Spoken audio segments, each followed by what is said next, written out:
Nagarjuna is a Buddhist philosopher from around the 2nd century CE.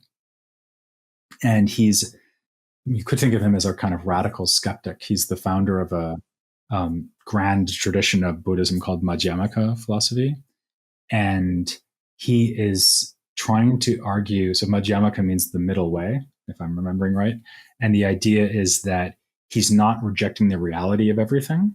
So he's not a nihilist or a total skeptic, nor is he someone who believes in what the Brahminical Vedic tradition believes, namely permanent substances like tables and also the self, which persist over time. So as a Buddhist, of course, he doesn't believe in that. Buddhists think that everything is transient and is only made up of these sort of fleeting like properties that come together. So as a Buddhist, he's rejecting that, but he's also rejecting nihilism. And so what he's trying to say is that the reality of everything is always dependent on everything else. And so he has all of these very complicated arguments about how something like, for example, motion is not an independent reality, but is dependent on something else, namely the location of something at different times. But locations aren't real either. At least they are real, but they're not independently real. That's his point. And so he tries to show that everything that